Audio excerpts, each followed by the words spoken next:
The movie Jaws came out in 1975, and since then, people have been terrified of sharks. Some people fear seeing a great white's head come out of their showers, not to mention the fear of running into one at your local pool. Of course, none of this is actually possible, but some other scary shark stuff is. Like, yes, sharks can attack boats. They probably won't sink one. It depends on the size of the shark and the size of the boat. Today, we're diving deep into the facts and myths about the sea's biggest predator. It was the year 1953. On a typical July morning, two fishers set out on their daily lobster harvest. They took their white-hulled dory out to sea off the coast of Cape Breton Island in Nova Scotia, Canada. Since it was the lobster season, the sea was dotted with several dories spread out across the water. But that day, something strange happened. As soon as they put the dory at sea, they noticed a large dorsal fin chasing after their boat. They were surprised to see that the shark would follow their boat's every move. For an entire week, they took out their white dory from the harbor, and the shark followed them around. Until one morning, as the men were alone at sea, the shark charged at full speed at the boat and smashed a 7-inch hole in its bottom. The boat turned over, and both men fell into the water. The shark didn't come after the men, though. Instead, it swam away and disappeared for good. To clarify, a dory is a small, fragile boat usually measuring 16 to 23 feet long. So how long did that shark need to be in order to sink it? Well, as soon as the boat was retrieved from the ocean, researchers found something interesting. One of the shark's teeth was found stuck in the hull. According to Harvard experts that analyzed the tooth, it most certainly belonged to a 12-foot white shark that weighed around 1,200 pounds. One thing intrigued scientists a whole lot. The great white didn't seem to be interested in the men aboard, but rather in the boat itself. The question is, why? Some people suppose that this great white followed the dory around because it was white, and the animal probably thought it was some big white mammal. It's not the first boat a shark has attacked. You see, sharks don't attempt to sink boats because they're mean and evil. Rather, it's due to murky waters and hard materials that make them mistake inanimate objects for their usual lunch menu. But that's not what we've learned from popular culture. In Jaws, the protagonist shark managed to poke several holes in the orca as it rammed the boat. The orca was a Nova Scotia-style fishing boat made out of wood planks. It wasn't a huge boat, so it seemed plausible that a great white could ram it. But, according to Mythbusters, that's very far from the truth. A great white swimming at its maximum speed wouldn't be able to take down a medium-sized fishing vessel. The same goes for bigger boats. Some bull sharks or great whites can turn over smaller vessels, though, like kayaks or small boats. If this happens, it's most likely because they think it's a sea mammal and nudge it before taking the first bite.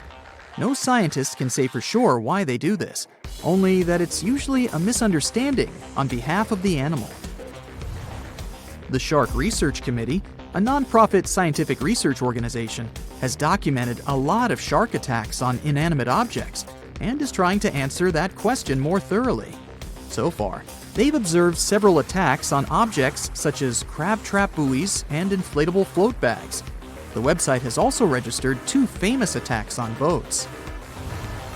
The first one happened in 1959, and a shark left a tooth on the hull of a boat. Researchers later identified it as belonging to a 12-foot great white.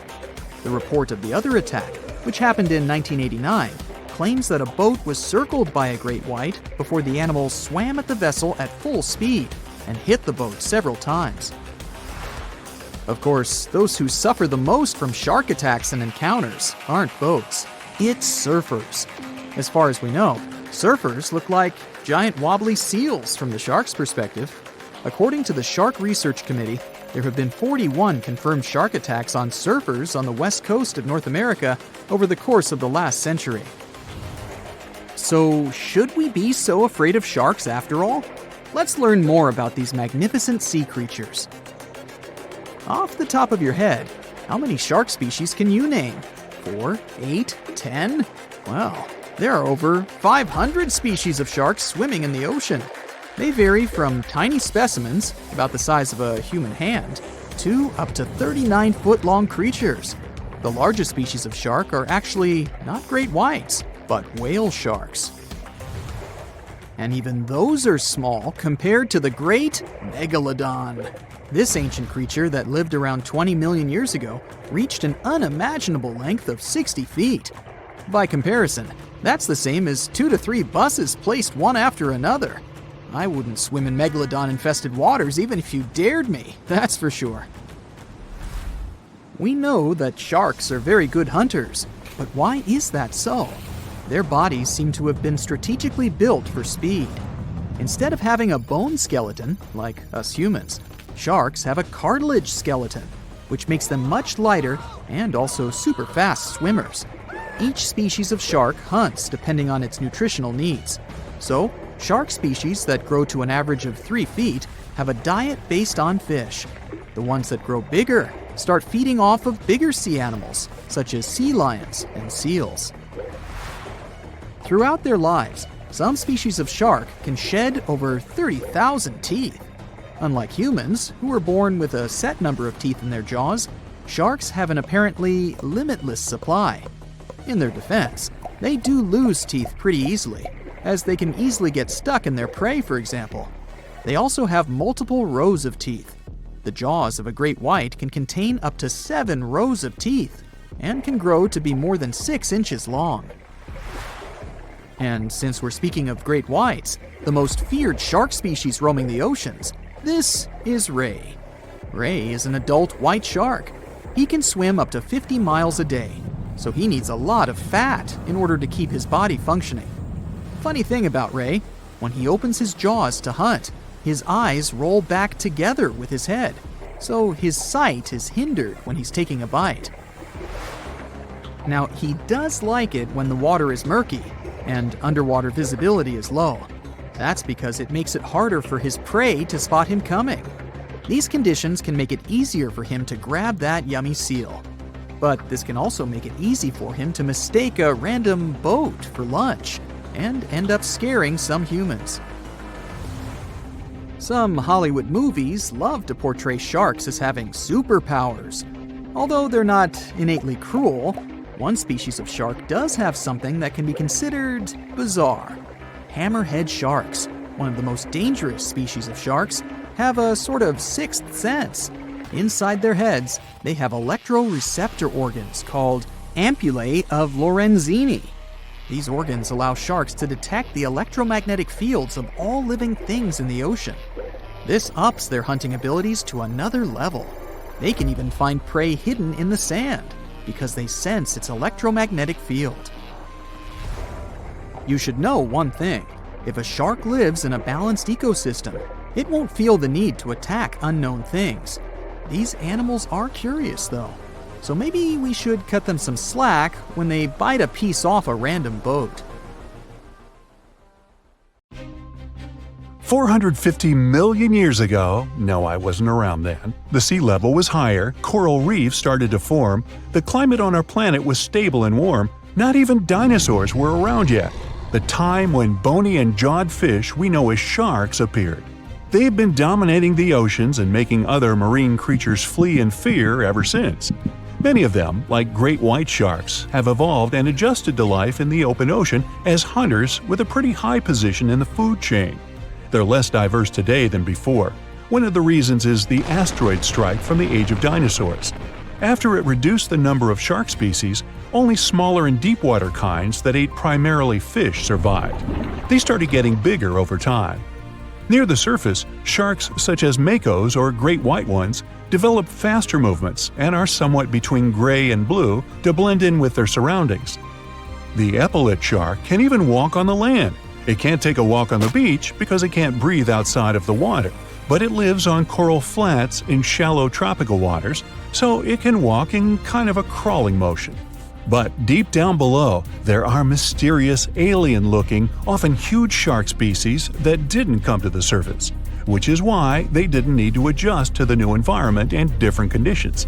They haven't changed a lot through time, so they're some living fossils. These creatures mostly don't have 5 gill slits, the most common number, but 6 or 7. It's because there's less oxygen the deeper you go in the ocean, so they need more gill slits. Sharks on the surface evolved to have fewer gill slits. 6-gill sharks are the most primitive sharks we have today. Their skeletons are like those of ancient extinct sharks, and they can survive only in very deep waters. Like cats, sharks have a layer of reflective cells placed inside their eyes, which helps them see better in the dark, deep sea or cloudy waters. Sharks on the surface have big eyes because they evolved to hunt in the sunlight, so they tend to rely on their vision. Those that live in shallow waters have small eyes, so they can protect themselves from the sand. Like some other deep-sea creatures, 6-gill sharks also have bigger eyes to take in as much light as possible. They have more light-sensing rods, but don't distinguish colors that well. In the ocean's twilight zone, with the minimum of sunlight, there's a couple of bioluminescent shark species. They don't take in light within their eyes, but produce or re-emit it with their bodies. Their skin or organs have specialized cells that produce a soft blue-green light. Deep-sea creatures that produce their own light do that to attract their prey, deter animals from going after them, or, scientists think, communicate with each other. It can even help them to camouflage. They do it by hiding their silhouettes from animals going after them. They produce enough light to match their surroundings. The biggest luminous underwater creature is the kite-fin shark, found swimming 980 feet below sea level, preying on groundfish or smaller sharks. It can grow almost 6 feet long and lives 3,200 feet below sea level. Deep-sea sharks are also bigger than those on the surface. The Greenland shark can grow up to 24 feet long, bigger than a great white. There's a thing called deep-sea gigantism. Creatures in nutrient-poor depths of the ocean grow bigger because, that way, they lose less energy as heat. The Greenland shark lives its life in slow motion. It has a slow metabolism and can go very long periods without food. With their slow pace, they evolved to live up to 500 years at depths of 7,200 feet. Sharks in shallow waters catch their prey relying on agility and speed, but for them, it's easier because there's plenty of food on the surface. Deep-sea sharks, with less food and slower life rhythm, had to develop a different style. They're more opportunistic, definitely not picky, and don't care if their future meal is alive or not. Frilled shark, another living fossil from the darkest depths, hasn't evolved much through time, and they're one of the last of their kind, with all of their relatives already gone extinct. It grows up to 7 feet long, primarily hunts on squid, and catches other sharks and fish. It looks like a dinosaur, a snake-like face, a long, smooth, thin body that moves in a serpentine way. It can propel itself with the power of its tail and curl like snakes. They don't swim in a straight line like other sharks. Cookie cutter shark grows up to 20 inches. It got the name because of the way it feeds, biting off small pieces. It's a parasite creature, which means it feeds off bigger animals but leaves them alive. They have sharp teeth and sometimes even swallow those that fall off on purpose. Some researchers think it could be because they live in the depths that are nutrient poor.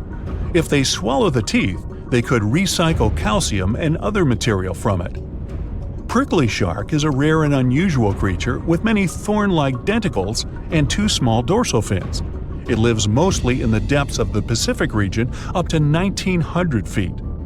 Ghost sharks are not even real sharks, but fish closely related to them and rays. They have big pectoral and pelvic fins, 2 dorsal fins, pretty big eyes, and unlike their cousins, have a single external gill opening. Ghost sharks have slender tails and can grow up to 80 inches, silver to blackish color. They sometimes live in rivers and coastal waters, but also in the depths of the ocean of 8,200 feet or even deeper. They are pretty weak swimmers, so they tend to feed on invertebrates and small fish. Goblin sharks. Swimming through the deep sea, this creepy shark with a flabby body suddenly sees a small, innocent squid. It goes toward it, but the potential snack notices it and quickly starts moving to dart away. It seems like the plan could work at first, But then the shark suddenly thrusts the jaw of its mouth and catches the poor little squid in a second. After the meal is finished, the animal simply fits the jaw back into the mouth and goes away as if nothing happened. This is possible because it has a jaw connected to 3-inch-long flaps of skin, which is why it can unfold from the snout. It can grow up to 12 feet long with a weight of 460 pounds. Scientists think goblin sharks are mostly active in the morning and evening. The shark has a long, prominent snout and specific sensing organs on it. It uses them to sense electrical fields in the dark oceanic depths. Seven-gill shark is a big cow shark, brown to silver-gray on top, white underneath, black and white spots, with a thick body, a small dorsal fin, and a wide, blunt snout. It can grow up to 10 feet long, mostly lives in the depth of 1,870 feet, but you can also find it in deep channels and bays. It can be aggressive toward humans if provoked, so don't. Like most deep-sea creatures, it's an opportunistic hunter that's not quite picky but likes to go after dolphins, seals, porpoises, and other marine animals. Megamouth sharks mostly live in the depths of 15,000 feet and spend most of their time in the dark, like me. Scientists discovered it in 1976 because it went near the surface at night to feed on zooplankton. That's the only time these sharks go there. During the day, they return to their quiet, dark, and mysterious depths. They are filter feeders, which means they keep their mouths wide open while swimming, so they filter the planktons they like to eat. There are organs that produce light inside of their mouths, which attracts potential prey, such as pelagic crustaceans. These sharks live in the deep parts of the ocean, but you can rarely find them below almost 2 miles. Scientists think some other, stronger bony fishes outcompeted them. Deep parts of oceans became oxygenated around 70 million years ago, and sharks have been around way longer. But bony fishes adjusted and adapted efficient ways to use oxygen, while sharks were slow with adaptations, so they lost. Also, oceanic depths are way colder, which is challenging for fish and the rest of cold-blooded animals because the speed of their metabolism widely depends upon the external temperature. The giant shark that terrorized the oceans some 20 million years ago. For 13 million years, this 60-ton beast dominated the warm waters of our planet. Though, some believe that the Meg still lives in the most remote and deepest parts of the ocean. It's a hot summer day. It seems only logical to go for a swim in the sea. You're floating on your back, completely relaxed. Your eyes are closed. Your breath is even.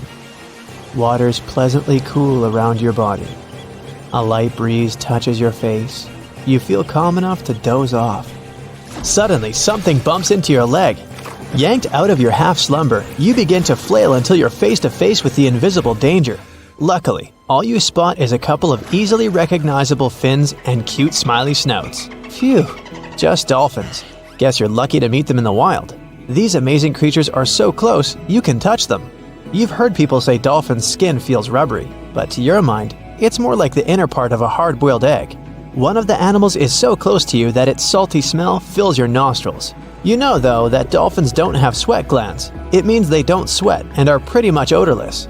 The smell you sense comes from the water they swim in. The largest and most ferocious predator to ever haunt the oceans, the Megalodon shark dominated the seas for centuries before coming extinct millions of years ago. However, scientists managed to discover very few remnants of the giant shark. Everything we know about the great beast we've learned thanks to fossils of its giant teeth, which are just about the size of the average human hand. A megalodon skeleton has never been discovered. Shark skeletons are made mostly of cartilage, meaning that they decompose quickly. Luckily, sharks continuously shed and regrow teeth throughout their lives. One shark can go through 40,000 teeth in a single lifetime. Scientists have managed to study different types of shark species based on their teeth alone. The Megalodon shark had around 276 teeth. When they fell out, those teeth landed in the seabed where they stayed for millions of years, fossilizing.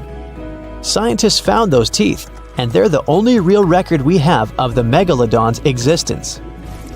Megalodon teeth have been discovered all over the world. It means that unlike other marine animals of its time, the Megalodon was intercontinental. Even today, most sharks and marine animals tend to stick to one sea or ocean.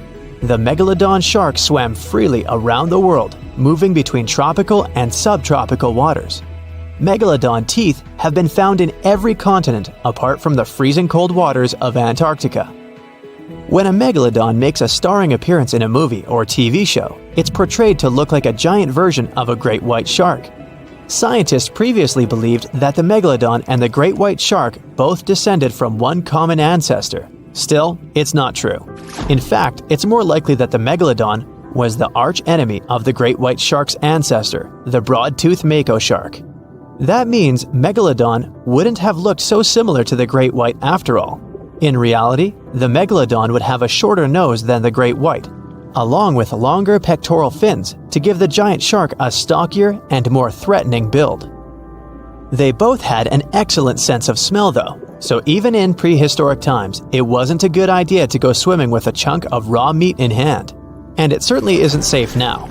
Whether the Meg's hiding somewhere in the depths, which some still believe is true, or it's gone forever, younger cousins will still be there waiting. Also, both of them like to go after big marine mammals, so they would certainly have things to do together. That is, until the Meg got moody and accidentally ate its friend. You never know. These guys had a different hunting style. Great whites prefer to dive straight towards their prey and find its softest spot, like exposed legs or underbelly. Sometimes, an entire tooth would be found embedded in a bone of some bigger animal, such as a whale. Without the main parts they use for swimming, poor sea animals were then helpless and unable to escape. Yet whales were just a smaller part of Megalodon's diet. Seals, sea cows, squids, dolphins, other sharks. The good old Meg probably wouldn't say no to some random school of smaller fish swimming into its mouth either. Nothing better than a good snack after a big tasty dinner. Even those giant turtles weren't safe with their thick shells. The Meg probably took them as a dare challenge on a daily basis. Scientists have used computer simulations to try and work out the hunting style of the ancient shark. Using this technology, scientists have discovered that the Megalodon's attack style was very different from that of modern-day sharks. Modern sharks dive straight for their prey's most vulnerable spot, for example, the soft underbelly of a seal. The Megalodon's teeth were uniquely suited to biting through tougher areas of cartilage.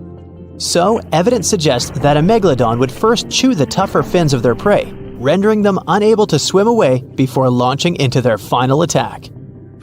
Some people believe that the Megalodon is still alive today, lurking at the depths of the ocean's waters. But it's unlikely to be true. Megalodons are a warm water species, which means they would be unable to survive in the cold waters of the deep ocean. Most of the Megalodon's potential prey live in shallower waters, meaning there would be very little for the Megalodon to eat at deep sea level. Simply put, if there was an animal as big as the Megalodon still living today, we would have spotted it by now. It is unlikely that you'll run into a Meg though. The sharks, like us, preferred warm coastal waters. Deep ocean living would be too cold for the beasts, and food would be scarce. Their entire bodies would also have to evolve to avoid being squished by the enormous water pressure down there.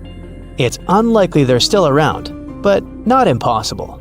Some good news if you do run into one is that the shark is pretty unlikely to eat you.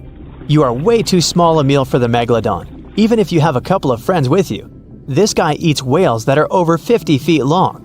If you're having a beach party though, it's a different story. In a beach full of swimmers, the shark very well might creep up, scooping several humans into its giant mouth without even chewing. The fearsome name Megalodon comes from two Greek words, megas, meaning big, and odont, meaning tooth. Combined, they mean big tooth, and it certainly lives up to its name. Just one of its chompers is the same size as a human head. It had 276 humongous teeth in total, across 5 terrifying rows. In all of history, only a couple of saber-toothed cats and the T-Rex had consistently bigger teeth. Now that's a showdown I'd like to watch. The Megalodon vanished millions of years ago, leaving only huge teeth to be found by modern archaeologists. They literally disappeared with very few traces left. Scientists believe that over time, deep sea levels dropped and the ocean's temperature went down rapidly. Over a third of all marine life was wiped out as the oceans cooled and the number of animals at the bottom of the food chain plummeted.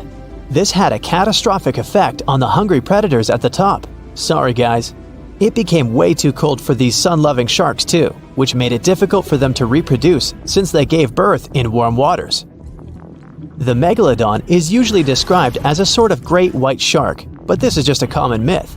In fact, the ancestors of today's great white existed at the same time as the Meg, but they weren't best buddies and were even in competition with each other. The great white shark was a better hunter using its smaller size and agility to snap up the Meg's prey quickly. They were also known to eat Meg pups, who were only half their size. This didn't exactly help the whole extinction thing. While a great white was no match for an adult Meg in a head-to-head fight, they sure weren't scared of stealing their food. This only left the bigger fish and whales for the Meg, but its food supplies began to run out as whales swam to the cooler new seas. The whales adapted to prefer the colder temperatures, leaving our friend the Meg behind. The Megalodons either starved or were frozen into extinction by the Ice Age. Rather than a great white, the Megalodon is more like a modern bull shark. It had a short snout, a flat lower jaw, and huge pectoral fins to support its massive weight and size. As scary as they are, these sharks were actually caring family guys. Several Megalodon nursery areas have been discovered in Florida, Maryland, and Panama. They gave birth to their young in shallow water environments. We know this from discovering loads of tiny Megalodon teeth found in these areas. I wonder if they had nannies too. It was the largest fish our Earth had ever seen, and its bite was strong enough to crush a car. The largest of its teeth found was the length of a remote control. It consumed about 2,500 pounds of food a day. That's like 3,300 cans of tuna for you. The earliest Megalodon fossils are from about 20 million years ago, but you won't see its skeleton, and that's because the mighty Meg had no bones. A skeleton made from bones gives most animals their body shape and strength. Sharks, though, come from the same subclass as rays, skates, and sawfish and have cartilage instead of bones. Cartilage is a tissue that is softer and more flexible than bones, but it's still tough enough to shape the body and protect the internal organs. Some areas are more flexible, since cartilage is weaker, and some, like the shark's head, are much tougher thanks to calcified cartilage. Their snouts, though, are made of really soft and flexible cartilage to work like a bumper in case of a collision with some dangers. Who knows if they'd be able to do all this with a heavy skeleton? Plus, cartilage makes their jaws more flexible, and they can open their mouths much wider than they would with a jaw made of bone. Our hero, Meg, was no exception, and it had the strongest bite of all living creatures, which was also made possible by a skeleton made of cartilage. Sharks take full advantage of their cartilage. It helps them swim and turn fast while hunting. One drawback of this type of skeleton is that it was really tricky for scientists to establish the shape and size of Meg. Normally, they would do it using fossilized bone skeletons or their parts. With Meg, they had to guess based on the teeth they found and comparisons with living relatives. A more recent 3D computer model was based partially on scans of a preserved spine discovered in the 1860s. The model showed that Meg was bigger, faster, and even hungrier than scientists had previously thought. Looks like an average Megalodon was 52 feet long. That's slightly bigger than the height of the Hollywood sign and weighed 10 times as heavy as an elephant. There were also much bigger creatures. Scientists still aren't sure how the Megalodon got this size. The fact that there were bigger and smaller Megs probably has to do with a little something called Bergmann's rule. It says that the temperature of the surrounding environment affects the animal's body size because they either need to conserve or shed heat. The Megalodons that reached cooler waters probably needed more body weight to make sure they survived in low temperatures. Those living in warmer waters had to be smaller to avoid burning up. If the researchers were correct in their calculations, it also means that Meg reached a cruising speed of over 3 miles per hour, which is much faster than other sharks. The still-living great white shark can cover a distance of nearly 7,000 miles without stopping, which is 9/10 as long as the diameter of Earth. It looks like the Megalodon could have gone much further.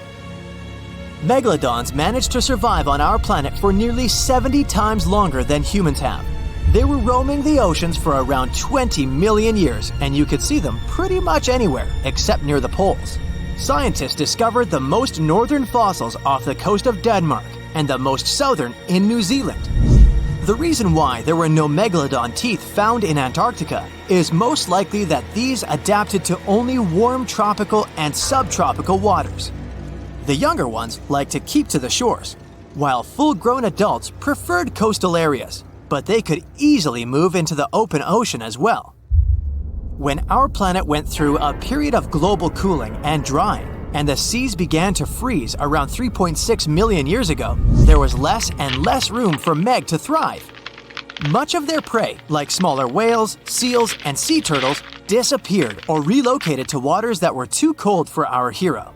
And at the same time, the number of its natural competitors, like smaller predatory sharks, like the great white shark, and whales, increased. This shifting food chain dynamics could have been even more dangerous for the Meg than the cold ocean water.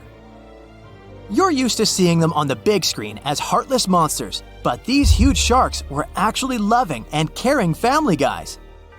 Scientists discovered several megalodon nursery areas in Florida, Maryland, Panama, and off the coast of Spain. It looks like they gave birth to their young in shallow water environments. Then, little Megs would stay there with adults protecting and raising them until they were ready to fight off predators.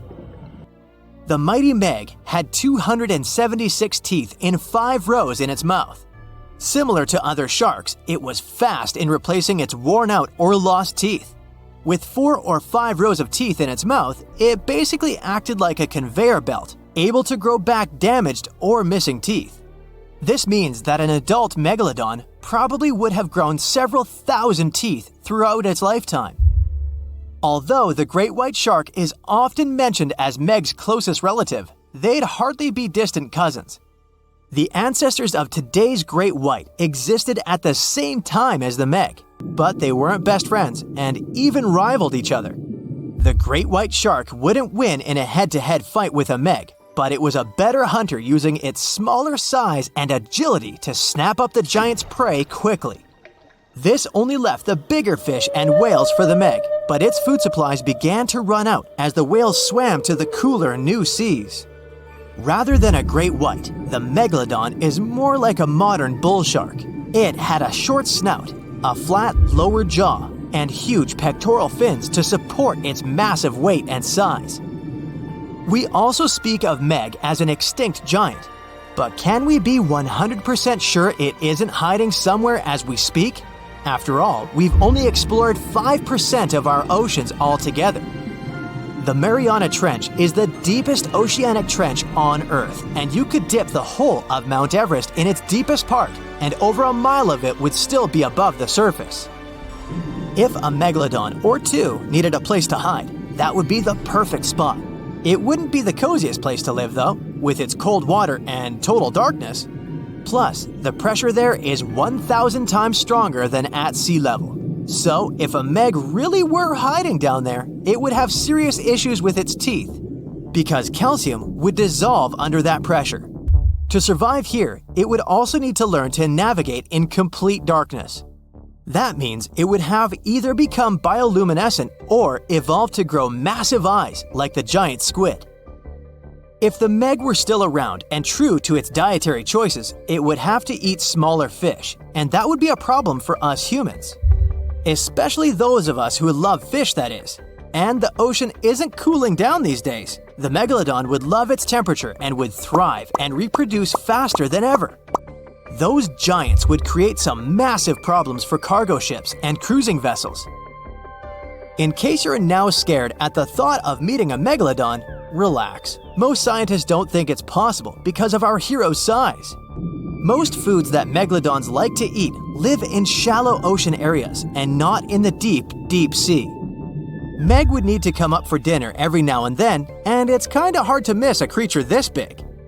They're both giant prehistoric creatures to us, but the megalodons and the dinosaurs never actually coexisted. The dinosaurs probably died out about 66 million years ago. Megalodons seem to have appeared a bit later. So you're swimming 2 miles down at the bottom of the ocean. Don't ask me how, just play along. It's cold and the pressure is intense. No fish in sight. Then you notice a green shiny thing. It's a cookie cutter shark. Its neck glows in the dark to attract fish and other delicious treats. The shark doesn't look like much. It's small, about the size of a cat. It has brown skin and large green eyes. But looks can be deceiving. Every night, this creature rises to the surface and goes after great white sharks, whales, even swordfish. If you look closely, you'll see a round mouth with a bunch of sharp teeth in it. They don't just bite, they work kind of like a saw. This one's called a cookie cutter shark because when it sees something delicious, it takes a cookie-shaped bite out of it. These sharks have even been known to disable submarines. Wonder what flavor they are. Our next shark is about the length of a car. Only about 100 of these sharks have ever been seen, but if you met one, you'd never forget it. It has a big mouth, a huge mouth, a mega mouth, like me. It's the mega mouth shark. You could easily fit in it if you curled yourself up. They're not dangerous though, not to humans. They feed by swimming around with their mouths open, filtering out plankton and other underwater goodies.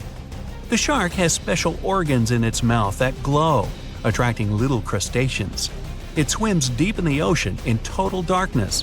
Probably has a great smile though. Thresher sharks also have a huge body part, the tail. It's almost half the length of the shark itself, and it looks like a helicopter blade. It's one of the few animals that hunts using its tail. The shark sneaks up on a school of fish and starts to shake its moneymaker. This freaks out some of the fish, which is exactly the plan. In a pinch, it can also use its tail to defend itself. The best thing about this shark, it doesn't attack people. The angel shark. There are quite a few types of angel shark out there, but they're more shark than angel. They're flat like stingrays, and their skin is covered with patterns that help them blend in with the seafloor. Because of this disguise, divers sometimes accidentally touch them, which isn't the best idea. They're fast and have powerful jaws. Still, they prefer the taste of small fish to you. The horn shark has two ridges that look like horns right above its eyes. It's definitely the grandpa of the shark world. Not aggressive, swims pretty slowly, and is up late almost every night. Its two favorite meals, sea urchins and crustaceans. It moves its fin on the seafloor almost as if it had paws. But don't underestimate this guy. It has one of the strongest bites of any shark. It needs those strong teeth to crush the shells of its late-night meals. And if something tries to attack it, watch out. Horn sharks have sharp spikes on their fins. The award for the ugliest shark goes to the goblin shark, and it's not even close. From the outside, it already looks kinda weird, and is about the size of a pink underwater motorbike. It has a long tail and a seriously long nose. It lives way down in the depths of the ocean and loves to eat squid. It's not as fast as its relatives, but it's way more sneaky. It has a secret squid catching technique which is totally wild. The shark swims behind the squid. It's catching up, getting closer and closer, but the squid isn't slowing down, no way. It looks like the poor goblin shark won't have any lunch today. Then it opens its mouth. Its jaw is attached to folds of skin that mean it can literally throw its jaw out of its mouth. And it's a shark, so those teeth are sharp.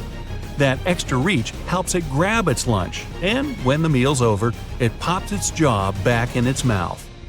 These sharks have been seen many times off the coast of Japan. They're actually named after the goblins in Japanese myths and fairy tales. There's only one thing out there cooler than a ninja shark. It's the ninja lantern shark. Imagine there's a tube you can slide down that takes you to the bottom of the ocean. It's too dark, you can't see anything. Suddenly, a glowing dot, moving around in the distance. It's coming closer, shooting towards you. It's a blue glowing head. Worse, it looks like this head doesn't have a body attached to it. The ninja lantern shark has black skin, so it's almost invisible in the dark. It's only the size of a human arm, but its small, sharp teeth are no joke. No one really knows why this shark glows. Maybe to attract tasty fish? Another theory out there is that it uses this light to communicate with its friends. It has friends? The hammerhead shark. These ferocious sharks can weigh up to half a ton. They live in tropical waters all over the world, and they're one of the most recognizable sharks out there. Their eyes really are located on the sides of their hammerhead. This means they can see in almost all directions.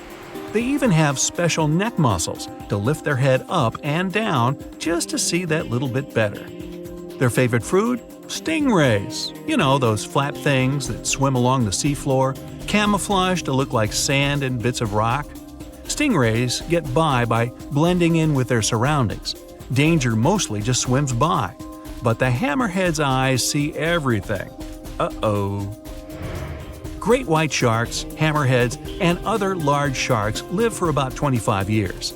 But one shark can live much, much longer. The Greenland shark can live anywhere from 300 to 500 years.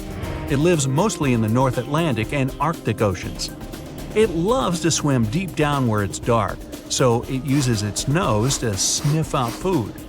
Since it spends so much time down there, it's figured out how to withstand the strong pressure. It's one of the oldest living, largest, and slowest fish on Earth.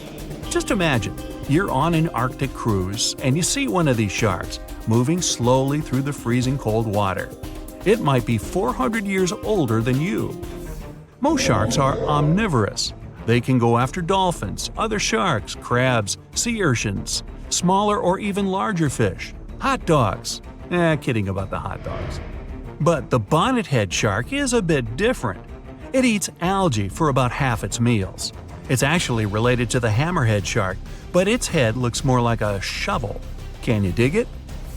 If you see this guy swimming around, you might think it's a sea snake or a huge water worm. Frilled sharks like to swim way down at the bottom of the ocean, like a lot of sharks. When they're chasing something delicious, they move kind of like a snake. And just like a snake, they like to gulp down their lunch all in one piece. But that doesn't mean they don't have teeth. They have about 200 nice and sharp ones. The saw shark has a long, flat, and seriously spiky nose. Those teeth on its nose never stop growing. Each tooth is equipped with electric receptors to help the saw shark feel around for nearby fish, like a ship's radar. When dinner's nearby, the shark swims up and strikes with its nose, waving it around like a knight showing off his skills. Meanwhile, you won't have time to blink if this guy floats past. Did you see it? How about now? Meet the fastest shark in the world, the short-fin mako shark. It can swim up to 35 miles per hour. That doesn't seem that quick on land, but underwater, that's fast. Slower than a cheetah, but faster than most dogs. It's warm-blooded, which is super rare for a shark. That helps it swim to cold and distant places where an ordinary shark simply wouldn't survive. The swordfish goes much faster. It can swim up to 60 miles per hour. It's not a shark, but it's still an amazing creature. In a race, the swordfish will usually come out on top, but it's not just fast, it's ingeniously fast. It has a gland next to its nose that pumps out a special oil. This oil spreads through its nose and comes out through tiny holes. This special oil is waterproof, which lets the swordfish glide through the water at high speed. The largest and most ferocious predator to ever haunt the oceans, the Megalodon shark, dominated the seas for centuries before becoming extinct millions of years ago. However, scientists managed to discover very few remnants of the giant shark. Everything we know about the great sea beast we've learned thanks to fossils of its giant teeth, which are just about the size of the average human hand. Scientists estimated the size of the prehistoric shark using calculations based on the measurement of the length of a megalodon tooth. On average, the size of a megalodon shark was 33 feet long. The largest of the species could reach up to 58 feet long. However, these megasharks may have been even bigger than we ever thought. At the Florida Museum of Natural History, a group of students examined 3D printed replicas of megalodon teeth to calculate the shark's size using the tooth length method. But something was off. Each student calculated a different size for the same shark, with their estimates ranging from 40 feet to 180 feet. A lead paleontologist took a look at the students' equations. He realized that the method they used to calculate megalodon sizes for decades isn't that accurate at all. So they invented a new method to calculate the megalodon size based on the width of the megalodon tooth instead of its length. It turned out that the average megalodon would be around 65 feet long. It's almost double the size scientists previously thought, and would mean that the average megalodon is the length of 2 school buses. A megalodon skeleton has never been discovered. Shark skeletons are made mostly of cartilage, meaning that they decompose quickly. Luckily, sharks continuously shed and regrow teeth throughout their lives. One shark can go through 40,000 teeth in a single lifetime. Scientists have managed to study different types of shark species based on their teeth alone. The Megalodon shark had around 276 teeth. When they fell out, these teeth landed in seabed, where they stayed for millions of years, fossilizing. Scientists found those teeth, and they're the only real record we have of the Megalodon's existence. The word Megalodon means giant tooth. Its tooth is around 7 inches long. For comparison, the largest tooth of a great white shark is only 3 inches long. To find a bigger set of choppers, you'd have to go back 65 million years to find the great Tyrannosaurus rex, whose teeth measured a whopping 12 inches. Megalodon teeth have been discovered all over the world. It means that, unlike other marine animals of its time, the Megalodon was intercontinental. Even today, most sharks and marine animals tend to stick to one sea or ocean. The Megalodon shark swam freely around the world, moving between tropical and subtropical waters. Megalodon teeth have been found in every continent apart from the freezing cold waters of Antarctica. When a Megalodon makes a starring appearance in a movie or TV show, it's portrayed to look like a giant version of a great white shark. Scientists previously believed that the Megalodon and the great white shark both descended from one common ancestor. Still, it's not true. In fact, it's more likely that the Megalodon was the arch-enemy of the great white shark's ancestor, the broad-toothed mako shark. That means Megalodon wouldn't have looked so similar to the great white after all. In reality, the Megalodon would have a shorter nose than the great white, along with longer pectoral fins to give the giant shark a stockier and more threatening build. Not only was the Megalodon the largest shark in the world, but it was also one of the biggest fish ever to exist. An apex predator of this size would have needed a huge diet to keep it moving. The Megalodon would have eaten 2,500 pounds of food every day. The Megalodon diet consisted of larger species of fish, dolphins, and even other species of sharks.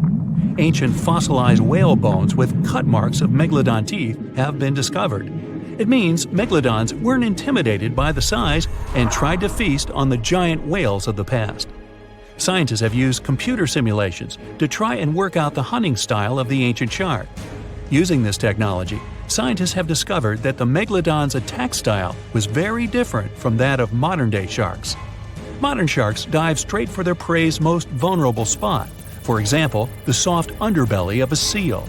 The Megalodon's teeth were uniquely suited to biting through tougher areas of cartilage. So, evidence suggests that a Megalodon would first chew the tougher fins of their prey, rendering them unable to swim away before launching into their final attack. The mouth of a Megalodon was around 10 feet wide and 9 feet tall, large enough for you to swim into without touching any teeth. However, we don't recommend that. Their mouths were so large a Megalodon could swallow a small car without even having to bite down on it. Research teams from Australia and the US collaborated to work out the biting power of the Megalodon using computer simulations. The results were terrifying. While the modern great white shark has the biting power of 1.8 tons of force, the Megalodon could easily chomp down on its prey with a biting power of 18.2 tons. The bite of the Megalodon would easily be able to cut through steel and overpower any other predator in the ocean. Scientists believe that the Megalodon has the most powerful bite of any creature that has ever existed. The Megalodon's bite would easily overpower the T-Rex, which has a biting force of 6 tons. Mysteriously, no one knows exactly when or how the Megalodon went extinct. However, several theories are floating around as to how this could be the case. The Megalodon had become extinct by the end of the Pliocene, which was a phase of global cooling that spanned over 5 million years and ended over 2.6 million years ago. New evidence suggests that the last Megalodon lived at least 3.6 million years ago, right in the middle of the Pliocene era. Another theory claims that these megasharks disappeared because of the changing Earth temperatures occurring during the Pliocene. As the Earth cooled down, the tropical waters of the world's oceans plummeted to colder temperatures. Scientists believe that this led to the extinction of a third of all large marine animals, meaning that the Megalodon's food source took a massive hit. Without much prey left to hunt, the Megalodon inevitably went extinct. Megalodon sharks would give birth to their pups in waters close to the shore. The shallow coastal waters provided a perfect nursery for the newborn sharks, keeping them distant from the larger predators that lurked in the open waters. As ice formed around the Earth's poles and sea levels dropped, these pupping grounds were destroyed. The Megalodon pups would have had no choice but to swim in the deep ocean waters, making them more vulnerable to dangerous predators. A new theory suggests that the explosion of a star, called a supernova, could be responsible for the extinction of the Megalodon. Around 2.6 million years ago, a supernova over 150 light-years away from Earth lit up the prehistoric sky and lingered there for months. A few hundred years after the supernova had faded, particles of cosmic energy from the star explosion plummeted to Earth. The energy particles carried dangerous amounts of radiation. Researchers believe that this radiation could cause the mass extinction of many marine animals, including the Megalodon. Radiation from the particles extended hundreds of yards down into the ocean and was more dangerous for bigger creatures than for smaller ones. The bigger the creature is, the more radiation they would absorb. The 60-foot-long Megalodon was large enough to absorb great amounts of radiation. Some people believe that the Megalodon is still alive today, lurking at the depths of the ocean waters. But it's unlikely to be true. Megalodons are a warm water species, which means they would be unable to survive in the cold waters of the deep ocean. Most of the Megalodon's potential prey live in shallower waters, meaning there would be very little for the Megalodon to eat at a deep sea level. Simply put, if there were an animal as big as the Megalodon still living today, we would have spotted it by now.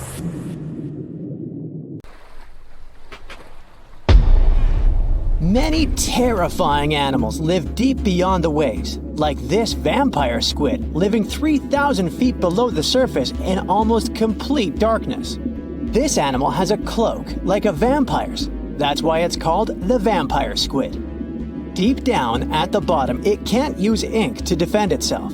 So this animal has developed an unusual tactic. It glows slightly to scare away predators. If this tactic fails, the vampire squid can turn its body inside out, revealing tiny spikes. When you translate its scientific name, Vampiroteuthis infernalis, it literally means vampire squid from the nether. Despite its terrifying looks, it's a harmless ocean animal. This previous creature was not from space, but this object definitely is. Before Elon Musk found a way to reuse rockets, NASA would simply drop old ones after launching astronauts into space, most of the time in the ocean or deserts. In 2012, Jeff Bezos launched a mission to find the Apollo 11 rocket. They found it by using sonar, but it was in terrible condition. It was sitting on the bottom of the ocean, not far from the predicted site. They were able to rescue the engine and reconstruct 2 of them. The most famous lost city is Atlantis, but sadly, we still haven't discovered it.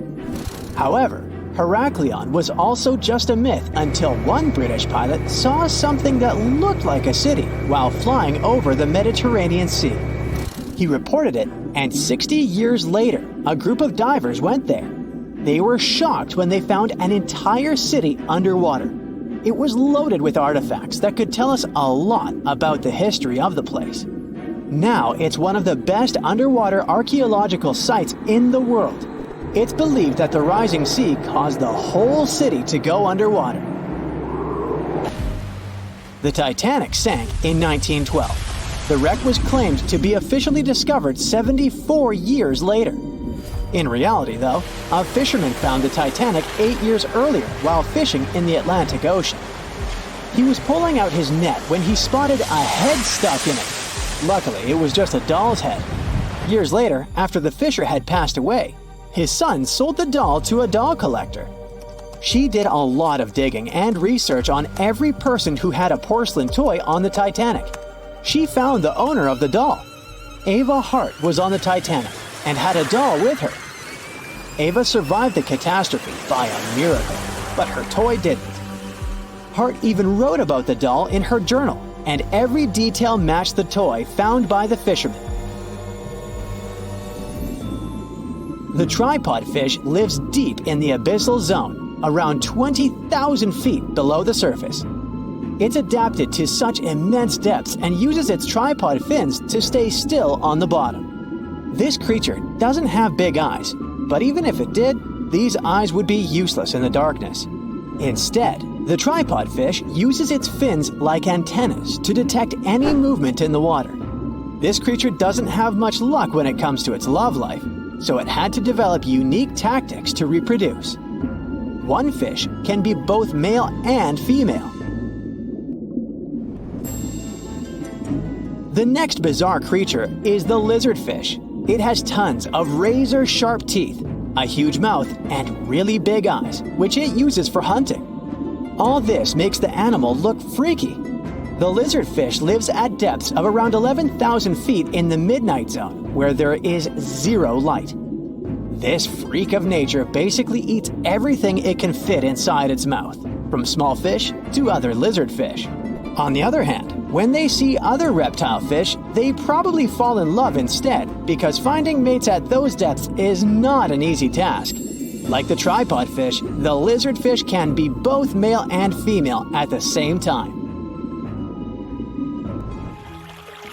When you think of a river, you usually picture it on land. Still, nature is quite unpredictable, and it created a river flowing under the ocean in California. It's running at a depth of around 2 miles. This river has everything that an ordinary river has: sunken logs, trees, and rocks. And despite its uniqueness, it's not the only one in the world. There are also others in the Amazon and Greenland.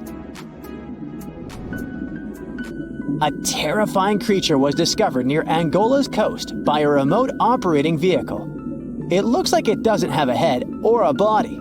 It was sitting at a depth of around 4,350 feet below the surface. After doing research, scientists concluded it wasn't anything from a sci-fi movie. It was just a cluster of siphonophores stuck together.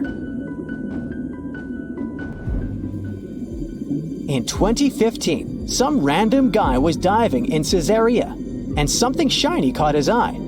He reached out, grabbed it, and realized it was a gold coin. After that, he examined the bottom and found out that there were many more. He reported the incident to the local authorities, and they concluded that he had found Arabic treasure. The coins were made of solid 24-karat gold and were a few thousand years old, but due to the perfect salinity and temperature, they looked brand new. The coins belonged to a ship carrying cargo. It was caught up in a storm and unfortunately sank. One of the weirdest things ever discovered was found in the Baltic Sea. It's an anomaly that looks as if it was created by a different civilization. It was discovered by Swedish researchers, and they basically had no idea what it was. They had to ask tons of other scientists for their opinions. When you look at this formation from above, it's 200 feet long and looks exactly like a fallen spaceship. It's hard to believe that it's a natural formation, but spoiler alert, it's totally made by nature because the Baltic Sea has gone through many erosions throughout history. Most likely, the bizarre formation is the result of these processes. A group of divers in Madagascar were shocked when they found this 7-foot monstrosity of a knife on the seafloor. The speculation started immediately, and many said that the knife was from some giants that had fought megalodons and lived on Earth thousands and thousands of years ago. That could make a nice story, but the knife is most likely a movie prop that was lost at sea. One of the ocean's most bizarre animals is the frilled shark. It's believed that this fish is the reason for all those sea serpent stories that sea explorers of the past wrote about. These animals live pretty deep in the ocean, but sometimes they can be seen in shallow waters. It's super rare, but possible. The frilled shark has a big mouth sporting around 300 teeth. It also has a long body that looks like a lizard's, and it is truly a unique species of shark. Its prey can be half of its size because this shark's stomach is like that of a snake, and it can swallow huge fish or crustaceans. Spotting a few worms in your garden is no big deal, but after seeing a 26-foot-long one in the ocean, you will make your wetsuit a little wetter. This worm is super rare, and it's completely harmless to humans. It's actually not a giant worm. It's a cluster of zooids that are stuck together in a worm-shaped formation. They usually only eat plankton, bacteria, and other tiny things that can be found in the ocean. Probably the scariest thing in the ocean that is 100% real is the magna pinna, which can be found at crazy depths of 20,000 feet below the surface. This monster looks like an underwater Slender Man, but it's just a squid with really long tentacles that can reach a terrifying size of 8 feet.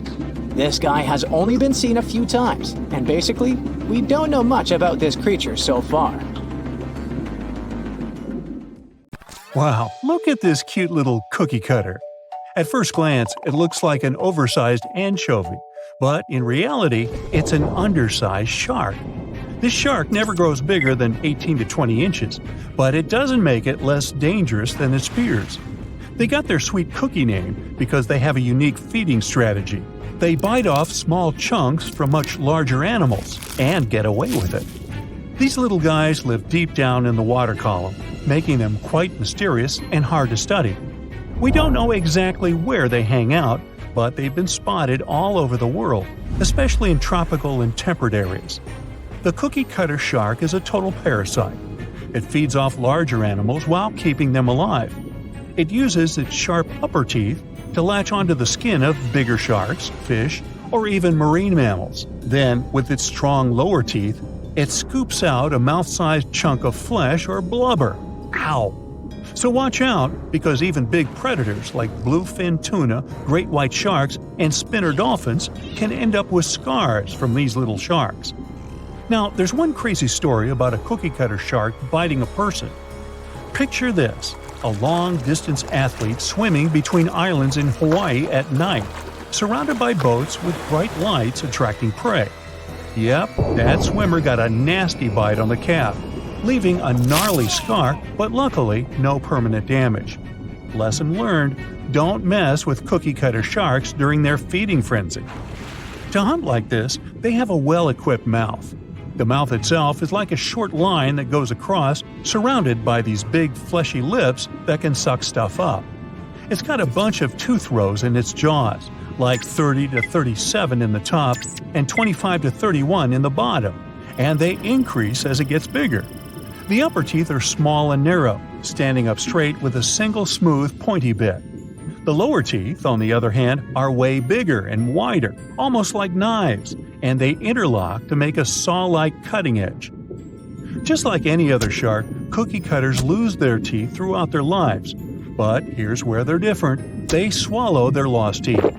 Some scientists think they do this because they live in nutrient-poor deep waters and want to recycle important tooth-building materials, like calcium. That's a brand new approach to diet supplements, huh? Since they feed closer to the surface at night and deeper during the day, they're almost always in the dark. So, this sneaky little shark has these special light-producing organs called photophores that are strategically placed on its belly. These photophores help it blend in with the light coming from above, kind of like camouflage. It's a classic move in the bioluminescent world. The cookie cutter shark also has this cool, non-glowing collar around its throat. Some scientists think this collar acts like a fancy lure, making it look like a tasty little fish from below. Imagine how irresistible that would be to a whole gang of hungry sharks. It's like a dinner invitation they can't refuse. Some sharks have an eerie ability to spit out their stomach and then pull it back into place. Well, that would be handy. Most sharks eat huge amounts of food, but the problem is they can't digest everything they've gulped down. So they need a way to get rid of such stuff as sea turtle shells and beaks, bird feathers and bones, lobster claws and whatnot. And then these amazing creatures willingly barf up their whole stomach, along with all the contents. After the shark is done, it pulls its main digestive organ back in, and the entire process usually takes no more than a second. Some shark species, like great whites or mako, have a special eye-warming system. Their retina heats up their eyes and brain. This not only helps them detect movement better, but also improves resolution. As for the mako shark, this species often travels vertically across different temperatures. Unlike most people with only one movable jaw, sharks can freely move both their lower and upper jaws. This allows them to get a better grip on their meal and chew it up faster and more thoroughly. That's comforting. Sharks give birth to a large number of little ones at once. It depends on the species, of course, but let's say the blue shark is famous for producing more than 130 pups at a time. Great white sharks have a more powerful bite than most jungle cats. A 20-foot-long underwater hunter can produce a force of more than 4,000 pounds per square inch. And that's a bite 4 times stronger than that of a lion or tiger. People, with their measly 150 to 200 psi bites, aren't in the running whatsoever. Swell sharks defend themselves by swallowing huge amounts of water. Then the shark's body becomes twice its normal size, and this scares potential danger away. Sharks can grow more than 50,000 teeth during their lifetime, but not all of their teeth are the same. The strongest and most massive ones are at the front, and those closer to the back are smaller and not so powerful. But if the front teeth are damaged, these weaker ones can replace them. It's possible because sharks' teeth aren't as deeply rooted as humans and can move. Shark skin has the same feel as sandpaper. It's made of teeny, teeth-like scales. They point towards the animal's tail. This helps to reduce the friction that occurs when sharks move through the water. Whale sharks have extremely thick skin. In some places on their body, it can be 6 inches thick. It's one of the toughest in the animal world. Scientists have to make loads of effort if they want to get this creature's blood sample. Sharks have an incredible sense of smell, but besides that, they use one more sense to detect other animals. There are special pores around their head, near the nostrils, and under the snout. Those are special organs, something like second sight. Every creature generates a tiny electrical field. Thanks to the pores, sharks can spot these electrical fields and figure out where other animals are. Sharks are incredibly sharp-eared. They can hear their potential meal from 3,000 feet away. They can also catch low-frequency sounds, like the ones produced by a fish's contracting muscle tissue. Sharks have been around for more than 400 million years. It means they've lived through 4 out of 5 mass extinctions. This makes them way older than Mount Everest, humans, dinosaurs, and even trees. These creatures go back to the period when coral reefs were just beginning to form. Some shark species can jump out of the water, like the great white shark or the basking shark. They're known to leap for more than 8 feet up into the air. Thanks to this maneuver, they can catch such animals as seals or seabirds. But unless you're in South Africa, you aren't likely to see sharks jumping out of the water. Shark skeletons are made of muscle and cartilage, which are lighter and twice less dense than bones. This makes sharks more flexible, which allows them to make sharp turns when they're chasing other animals. Hammerhead sharks have a weirdly shaped head for a reason. Thanks to it, these creatures have incredible 360-degree vision. Their eyes are tilted a bit forward, and it allows them to have an overlapping field of view. The goblin shark's terrifying jaws are attached to elastic ligaments.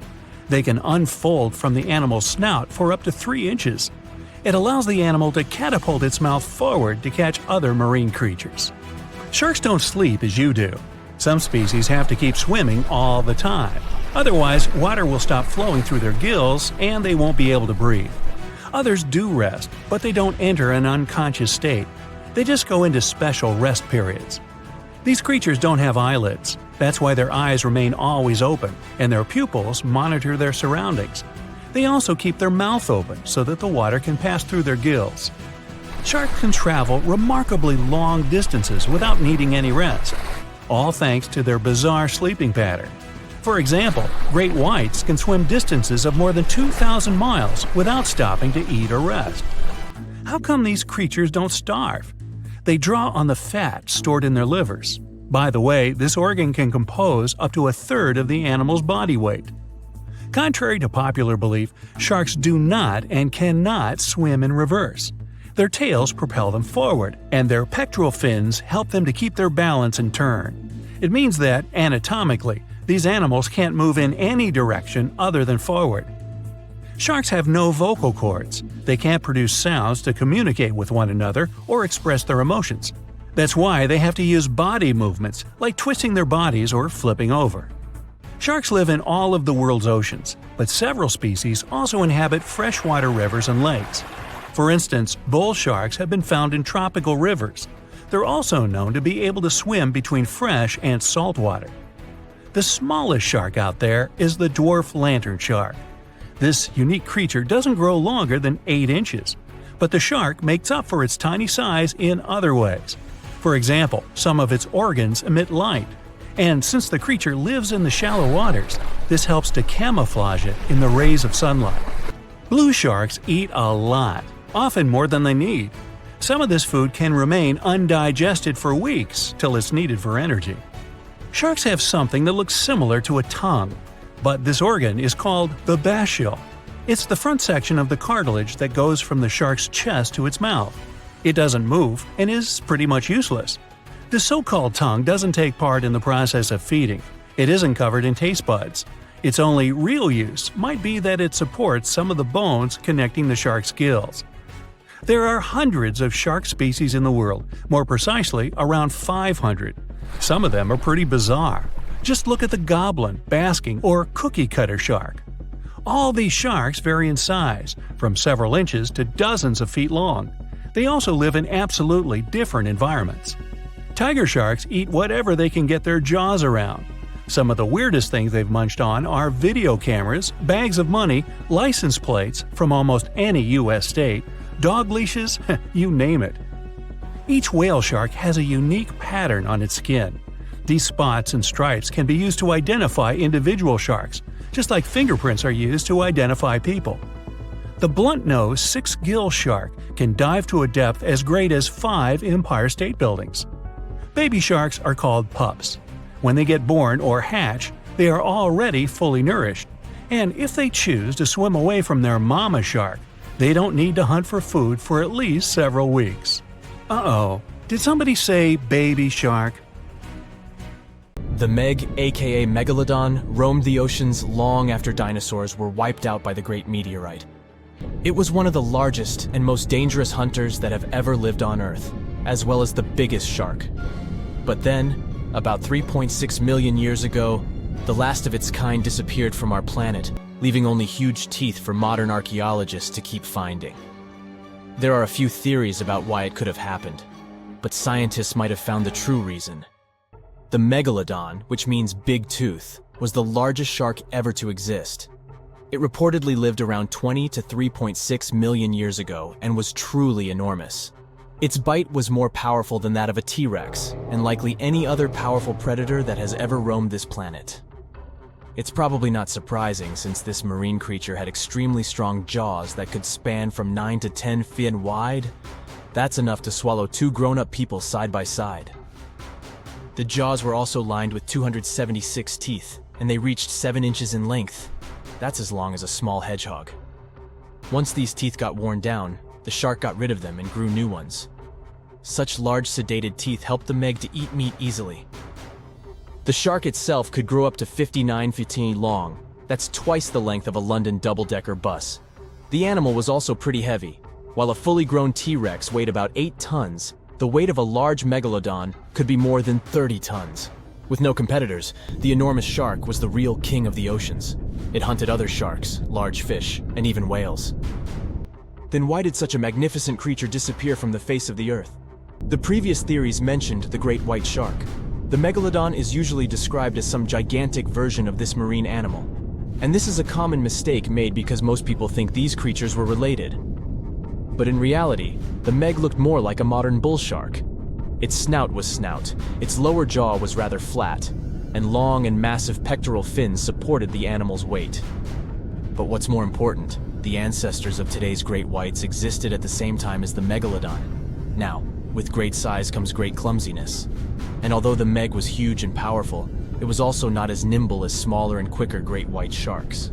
Great whites could have rivaled a Megalodon for food, and were often more successful hunters thanks to their agility. They couldn't fight the Meg openly, but were fast enough to steal its food. So according to this theory, the only food left for the Megalodon were whales and equally big marine animals. Grown-up Megs could easily catch such beasts, but their offspring were much smaller and more vulnerable than their parents.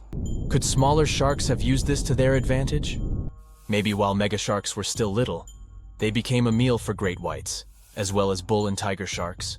Even at those times, a great white shark could reach the length of 20 feet, while a Megalodon kid was definitely smaller. But even if there had been no open confrontation between young Megalodons and smaller grown-up sharks, Meg kids wouldn't have been able to find food for themselves to grow to adulthood. The reason is the same. The population of other sharks was growing, and they were rivaling each other and the Meg for convenient food. The more great whites and other sharks appeared in the oceans, the less food remained for young monster sharks. Eventually, they probably starved. But it's just one of the theories that try to explain why the Meg went extinct, and here's another one. A new study has shown that the Meg was most likely a warm-blooded predator able to regulate its body temperature, and that might have been the reason why this species disappeared with time. Scientists analyzed isotopes of the tooth enamel of the Megalodon and concluded that the animal could easily maintain a body temperature that was around 13 degrees F warmer than the temperature of the surrounding water. Such a temperature difference is much greater than what other sharks living at the same time as the Meg had, and it's large enough for the ancient predator to be classified as warm-blooded.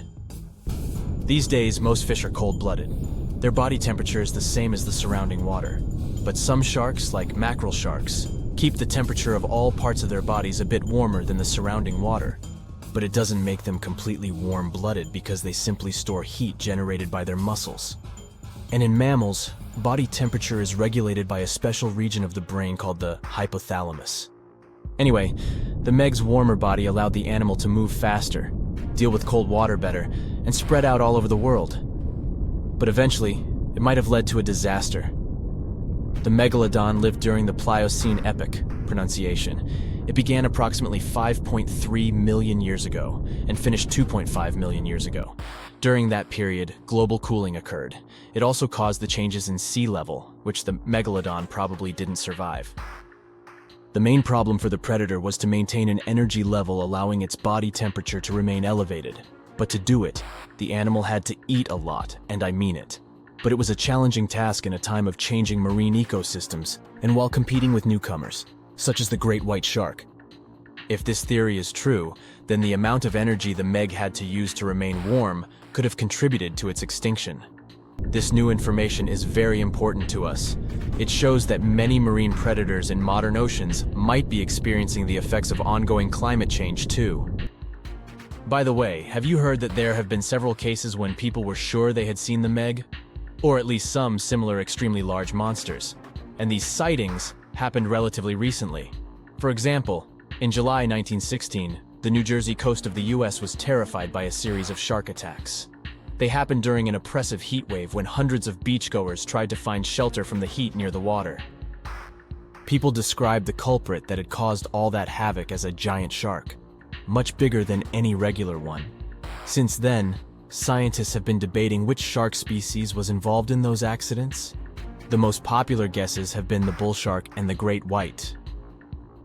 A picture of a huge shark roaming the Pacific Ocean not far from Guadalupe Island appeared in 1999. The creature was nicknamed Deep Blue. It could be distinguished from others by a wavy pattern separating its gray back and white belly.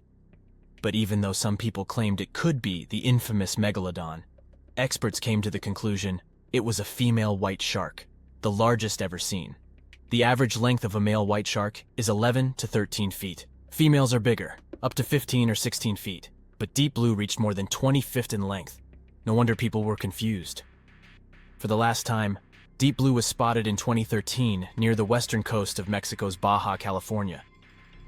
But look, there's another jumbo shark, and you can meet it in any part of the world. The largest specimens can reach 40 feet long and weigh about 5 or even 6 tons. Could it be, if not the Megalodon itself, but one of its relatives? Again, a wrong guess. That's the basking shark. This animal prefers subpolar seas, with temperatures not higher than 58 degrees F, even though some of these animals do migrate to warmer places. Like whale sharks, basking sharks are harmless and don't attack snorkelers or divers. These creatures have loads of small teeth, but they don't use them when feeding. Instead, they swim with their huge mouths open and swallow plankton. A grown-up basking shark can filter nearly 2,000 tons of water per hour.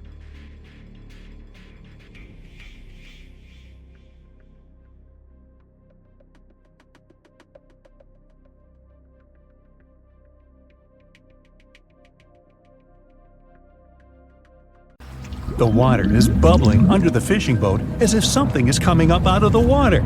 It gets closer and closer. The water seems to boil. Suddenly, you see giant jaws and glistening teeth. Seconds later, a huge shark jumps out of the water and crushes the boat in one bite. It was the Megalodon, the largest fish that ever existed on Earth. Now, we pictured the Megalodon as this, an enlarged version of the white shark for a long time. But scientists continue to argue about its appearance. So far, they agree that the image of this giant shark was wrong.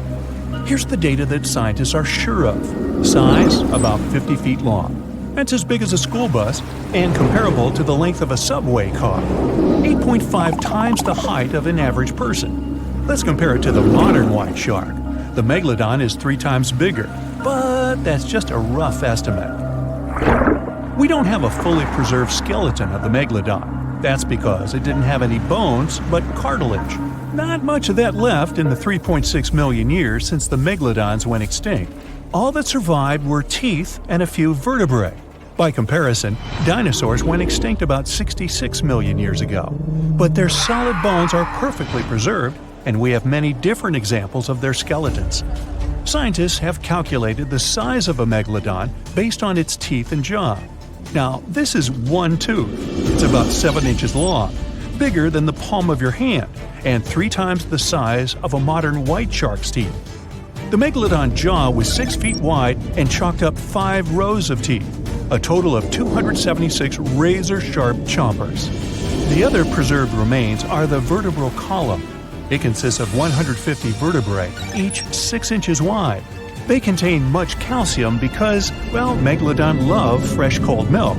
Nah, it's because the vertebrae had to withstand the enormous mass of a giant shark. Based on those fossils, scientists created a model and calculated only the approximate size of the Megalodon. But it could hardly have been any bigger. It's all about breathing. The bigger the fish, the more oxygen it needs, which means a larger gill area. That's the organ that filters the water and collects oxygen. If the Megalodon were any larger, it would have trouble breathing. So, scientists believe that 50 feet is the maximum size of an individual. On average, they were a few feet smaller. Whew. Now, let's talk weight. On average, one Megalodon weighed about 30 to 35 tons. By comparison, a white shark weighs 1 ton, which is 30 times less. Hey, trust me. A school bus is 4 times lighter at 7.5 tons. The weight of a Megalodon can be compared to an empty Boeing 737. But the modern blue whale beats the Megalodon in size and weight. 98 feet long versus 50, almost twice as long. Blue whale's weight is about 180 tons. That's like 6 Megalodons or 6 passenger planes, or like 33 adult elephants. Hey, don't you love the comparisons? Now, about the appearance of the Megalodon. Scientists believe it didn't look like a white shark. The Megalodon belongs to a different fish family and most likely looked like a giant sand tiger shark. Flattened snout, small eyes. Its dorsal fin is moved backwards. The sand shark has 2 dorsal fins about the same size. The coloration is light brown with a white belly and may have had brown-red spots like a sand shark all over its body. We used to think of the Megalodon as something scary from the first finds of its fossils. That was back in the Renaissance era. People found some teeth in the rocks. At first, these teeth were thought to be the tongues of dragons or snakes. And here's the first drawing of what the owner of these teeth supposedly looked like: a massive snout with a scary nose and a bunch of razor-sharp teeth. We also have the evidence that megalodons were brutal hunters, kings of the food chain. The first combat tool in their arsenal was the battering ram. The megalodon was a slow swimmer, though. It could only accelerate up to 11 miles per hour. In comparison, the modern white shark can reach 35 miles per hour in a dash for its meal. The fastest human swimmer could only go 6 miles per hour. Well, good luck with that. But the megalodon had incredible mass. Though slow, its battering ram had tremendous power. The megalodon would take its prey by surprise. It had only one chance to hit it. If it missed, it would take too long for a second round. The maneuverability of the megalodon was comparable to a large truck. But if the ram was successful, the prey was stunned and couldn't move.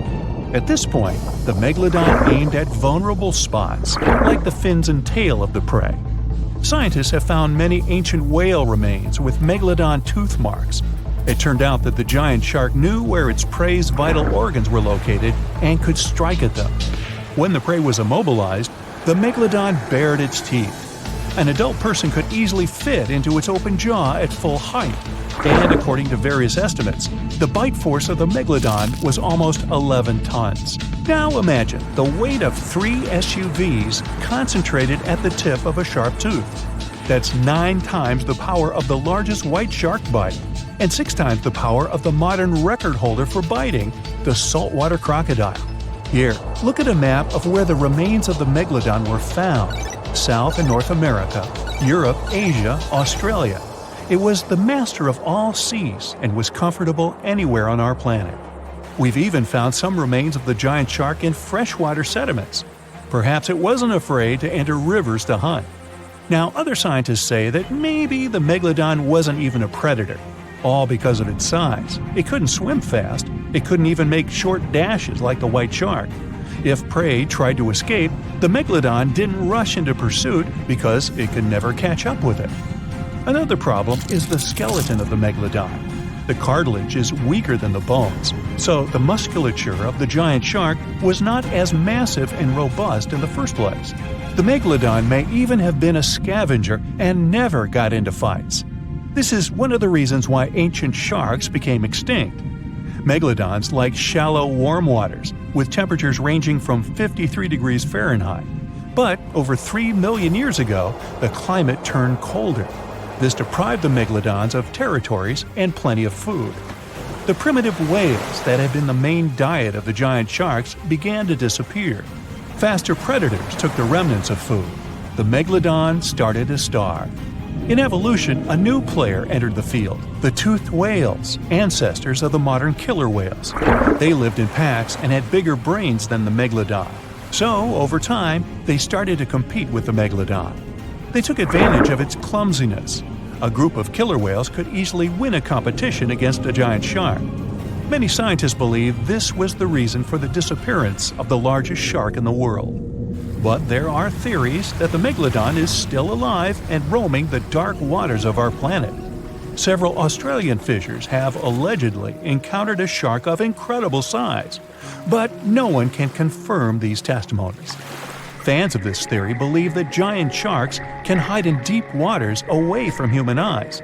In the Mariana Trench, for example, it's the deepest place on our planet. It's deeper than if you stuck Mount Everest in the water, and we've even found the teeth of a megalodon there. But science says that such a giant shark couldn't live in the Mariana Trench for many reasons. One, it's too cold. The megalodon was probably a cold-blooded fish, so it had to use the warmth of its environment to survive. But the water in the Mariana Trench is cold, about 40 degrees Fahrenheit. That's because the deeper down, the less sunlight gets in there. The second reason is pressure. Every 30 feet deep increases the pressure by 1 atmosphere. That is, at the depth of 100 feet, the water presses you 3 times harder than you would feel it at the surface. The weak muscles and cartilage of the megalodon wouldn't allow it to dive too deep into the Mariana Trench. And most importantly, food. The farther from the ocean surface, the fewer living organisms. Megalodons used to eat primitive whales, ranging from 10 to 20 feet. Small fish only inhabit the Mariana Trench. A megalodon would never be able to catch one. And, judging by its size, all the megalodon did was eat and then look for food again. Compare its weight to that of a human. The average human should get about 2,000 calories a day with an average weight of about 180 pounds. The megalodon weighed 470 times that and needed many more calories. So, even all the fish inhabiting the Mariana Trench could hardly feed a megalodon for even a few days. So, all these theories, of course, are not true. But still, it's just smart to be careful out there. Know what I mean?